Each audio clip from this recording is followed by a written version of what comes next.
Hello everyone, स्वागत है आपका। आज हम इंडियन लिटरेचर के बारे में पढ़ेंगे, जिसमें आज हम मुल्क राज आनंद के बारे में पढ़ेंगे। मुल्क राज आनंद, जिनका लाइफ स्पैन 1905 से 2004 है।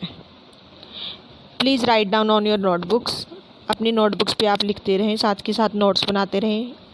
नहीं तो आप 5-6 बार वीडियो को बड़े ध्यान से सुन लेना, इससे भी आपको अच्छे से समझ आ जाएगा। मुल्क राज आनंद की अगर हम बात करें तो उनका लाइफ स्पैन 1905 से 2004 है। Mulk Raj Anand was an Indian writer in English notable for his depiction in the lives of the poorer caste in the traditional Indian society. अगर हम मुल्क राज आनंद की बात करें तो वो लोअर सोसाइटी, गरीब जो हमारी कास्ट हैं, गरीब परिवार हैं, उन्होंने अपने मेन सारे वर्क्स में उन्हीं को ही प्रेजेंट करने की कोशिश की है। He is notable for the incorporating Punjabi and Hindustani idioms into English. पहले ऐसे राइटर है जिन्होंने पंजाबी और हिंदुस्तानी दोनों ही ईडियम्स में मुहावरे जो भी हैं, इन्होंने उसमें अपनी इंग्लिश की राइटिंग में यूज़ किए हैं। His first main novel, Untouchable, 1935, was a chilling expose of the day-to-day life of members of India's untouchable caste. जो हमारी इन्होंने अपनी जो फर्स्ट नावल है, जो मेन बहुत इम्पोर्टेंट है, 1935 में आई थी, जो अनटचेबल, जो 1935 में आई थी अनटचेबल, उसमें इन्होंने जो मेन हमारी जो कास्ट सिस्टम है उसके बारे में बहुत अच्छे से डिपिक्ट किया है। फॉर इंट्रोड्यूसिंग हिंदी, इन्होंने जो हमारे नेक्स्ट अगर हम बात करें, फॉर इंट्रोड्यूसिंग हिंदी और Punjabi idioms, Anand is regarding as the India's Charles Dickens. देखो, आनंद को इंडिया का चार्ल्स डिकन्स भी कहा जाता है। चार्ल्स डिकन्स कहने का एक कारण है क्योंकि इन्होंने हम अपनी जो भी राइटिंग्स हैं उन्होंने हिंदी और पंजाबी ईडियम्स का यूज़ किया, इसलिए इनको चार्ल्स डिकन्स कहा जाता है। ये सारे MCQs हैं जिनमें इन्हीं सब में से कोई ना कोई MCQ ज़रूर आएगा। बड़े ध्यान से सुन लीजिए, ये सब पॉइंट्स जो हैं MCQs हैं। He is one of the pioneer of the Indo American fiction together with R.K. Narayan, एलमन अहमद एंड राजा राव। जो इंडो अमेरिकन फिक्शन लिखने में इनका भी नाम आता है, R.K. नारायण के साथ, अहमद अली और राजा राव के साथ। His prose essay was a response to the suicide of an aunt in his family. जो उनका प्रोज ऐसे है, देखो, उनकी आंट ने सुसाइड कर लिया था इनकी फैमिली में। उसका कारण था कि उन्होंने किसी मुस्लिम परिवार में जाकर उनके साथ उनका झूठा खा लिया था। इसकी वजह से उनको बहुत ज़्यादा मतलब निगलेक्ट किया गया, फैमिली में बहुत ज़्यादा उनके साथ बुरा व्यवहार किया गया, तो उन्होंने सुसाइड कर लिया था, जिसका बहुत ज़्यादा असर पड़ा था आनंद जी पर। तो उन्होंने क्या किया, इसके रिस्पॉन्स में इन्होंने क्या किया, अपना प्रोज ऐसे लिखा। His introduction of the untouchable is written by E.M. Forster। बड़े ध्यान से याद रखना, जो 1935 में इन्होंने लिखी थी अनटचेबल, उसका जो इंट्रोडक्शन है E.M. Forster जी ने लिखा है। Forster was avoiding rhetoric and circumlocution. He has gone straight to the heart of its subjects and purified it। उन्होंने कुछ भी नहीं देखा, हालात वगैरह E.M. Forster ने कुछ भी नहीं देखा। उन्होंने जस्ट इसके अंदर जो सब्जेक्ट था, जिन्होंने उनको बहुत प्रभावित किया, उसके बारे में इन्होंने बताया है। He spend half of his life in London and half in India. इन्होंने अपनी लाइफ का आधा हिस्सा, अगर हम बात करें, जो 19 ईयर ये रहे, तो इन्होंने अपनी लाइफ स्पेन का हाफ ईयर्स इन्होंने लंदन में और हाफ इंडिया में बिताए हैं। George Orwell penned a favorite review of Anand's 1942 novel the sword and the sickle. George Orwell ने भी उनको पेंड अ फेवरेट रिव्यू लिखा था आनंद की, जो 1942 में उनकी नावल आई थी the sword and the sickle. He return to India in 1946 में आज़ादी से एक साल पहले वो दोबारा इंडिया आ गए थे। ही फाउंडेड अ लिटरेरी मैगजीन मार्ग 1946, उन्होंने एक मैगजीन फाउंड किया था मार्ग, जो 1946 में आया था। In 1950 he embarked an project to write a 7-part autobiography. इन्होंने 7 पार्ट में जो ऑटोबायोग्राफी लिखी थी, 1 part morning face, 1 him Sahitya Akademi award, जिसका फर्स्ट एक पार्ट था मॉर्निंग फेस, जिसको उन्होंने साहित्य अकादमी अवार्ड में मिला था। In 1952 he was awarded the international peace for the world peace. 1952, देखो ईयर्स जरूर याद रखना। वैसे भी जो भी आपको करवा रही हूँ वो सिर्फ आपको एग्ज़ाम के पॉइंट ऑफ व्यू से ही है, वही मेन पॉइंट्स हैं जो आपके एग्ज़ाम में आ सकते हैं, इसलिए बड़े ध्यान से ये करना। जो इनको अगर हम बात करें 1952 में इनको अवार्ड मिला था international peace of the world peace. He called himself bogus professor, इन्होंने अपने आप को कहा है, ध्यान रखना किसी और ने नहीं कहा, इन्होंने अपने आप को ही बोगस प्रोफेसर कहा है। ही इज़ कॉल्ड जोला और बेल्ज़क ऑफ इंडिया, इनको जोला और बेल्ज़क ऑफ इंडिया कहा जाता है। He is also known as the founding father of Indian English novel. अगर इंडियन इंग्लिश नावल की बात करें तो इनको इंडियन इंग्लिश नावल्स के क्या माने जाता है, फादर माना जाता है। He met Forster while he was working on T S. Eliot's magazine Criterion, जब वो टी.एस. इलियट की मैगजीन क्राइटेरियन के लिए जब वो काम कर रहे थे। देखो क्राइटेरियन के बारे में पता है, जिसमें टी.एस. इलियट की वेस्टलैंड आई है, ठीक है जी, 1922 में, बड़े ध्यान से याद रखना ये चीज़ को। तो उस टाइम पर ये इस पे काम कर रहे थे जब ये E.M. फॉस्टर से मिले थे।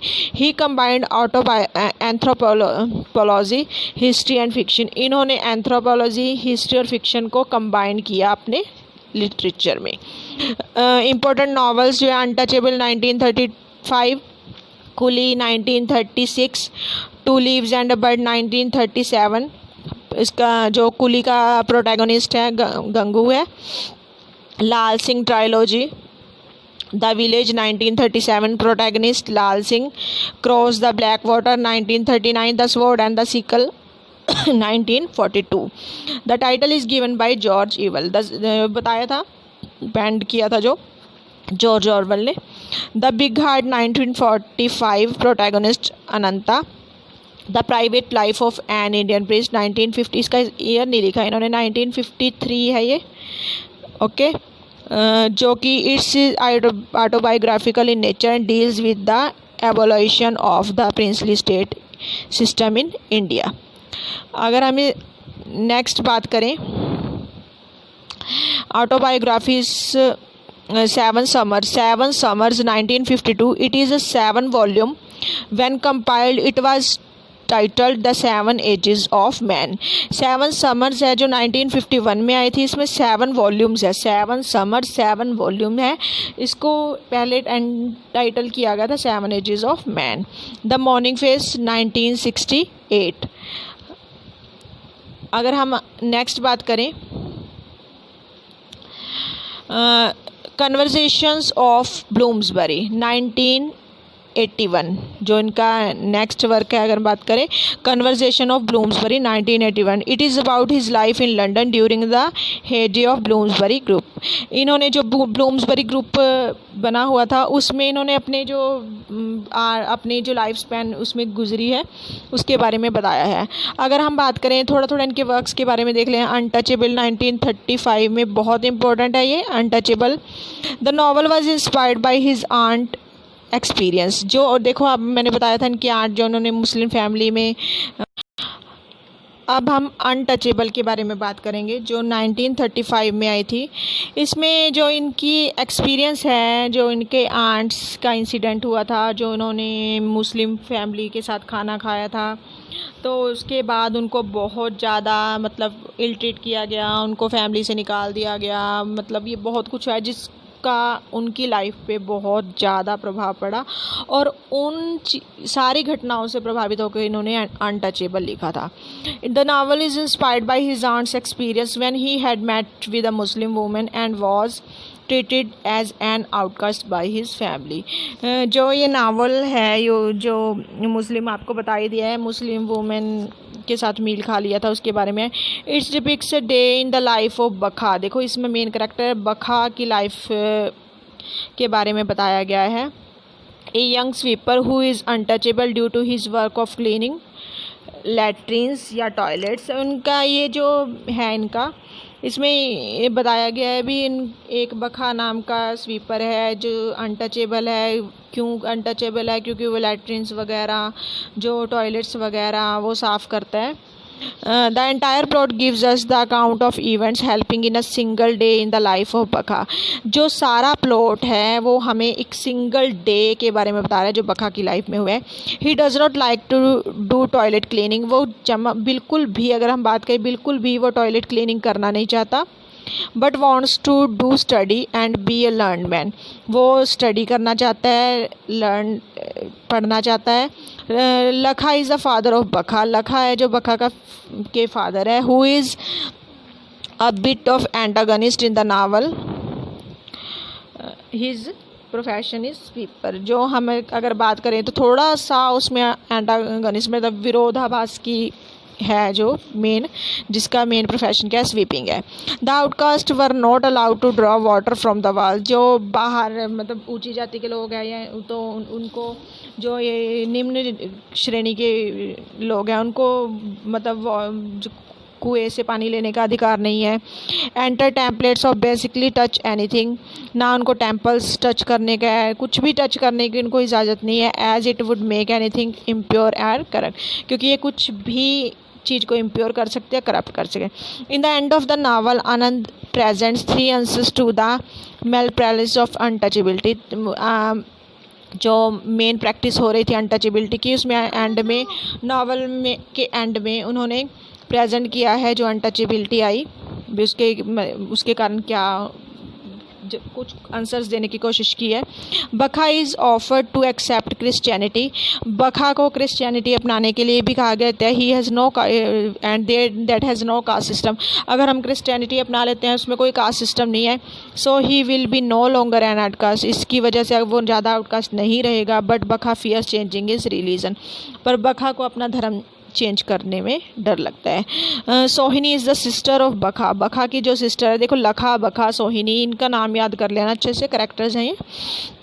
महात्मा Gandhi comes to the village and educates everyone on untouchability. Mahatma Gandhi आते हैं विलेज में, सबको बताते हैं अनटचेबिलिटी के बारे।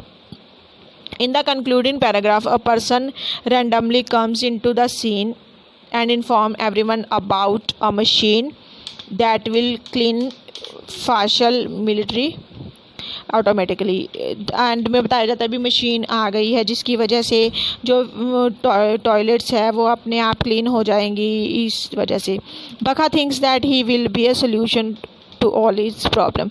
बखा सोचता है भी इससे इनकी सारी प्रॉब्लम्स का हल हो जाएगा। अगर हम नेक्स्ट की नावल की बात करें तो कूली उनकी नेक्स्ट नावल है जो 1936 में आई थी। The book is highly critical of British rule in India and India's caste system. जो मेन है, जो इंडियन ब्रिटिश रूल या इंडियन कास्ट सिस्टम को ज़्यादा दिखा रही है। The plot revolves around a 14-year-old boy Munnu and his plight due to poverty and exploitation added by social and political structure in place। जो इसमें, जो हम बात करें, इसमें 14 ईयर बॉय है जो मुन्नू है, उसको दिखाया गया, उसकी गरीबी को दिखाया गया, उसका एक्सप्लॉयटेशन दिखाया गया है, उसके सोशल और पॉलिटिकल जो भी उसको बहुत ज़्यादा उसको फेस करना पड़ रहा है, जो उस सब को दिखाया गया है। Munnu who at his early stage gets into obscurity of his own existence। जिसको मुन्नू है, जिसको अपने वजूद ढूंढना पड़ रहा है, ये चीज़ें दिखाई गई है इसमें। अगर इसकी बात करें, इसका मेन जो करेक्टर्स है इसमें दया मुन्नूज़ आंट है और गुजरी है जो मुन्नूज़ अंकल है।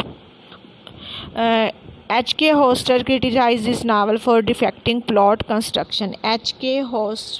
Foster ने इस नावल को क्रिटिसाइज़ किया है डिफेक्टिव प्लॉट कंस्ट्रक्शन, क्योंकि उसमें बहुत ज़्यादा प्लॉट कंस्ट्रक्शन क्या है, डिफेक्ट है, अच्छा नहीं लगा उनको। अलग अलग व्यूज़ हैं सबके, कोई ज़रूरी नहीं है अभी सभी इसको क्रिटिसाइज़ करें।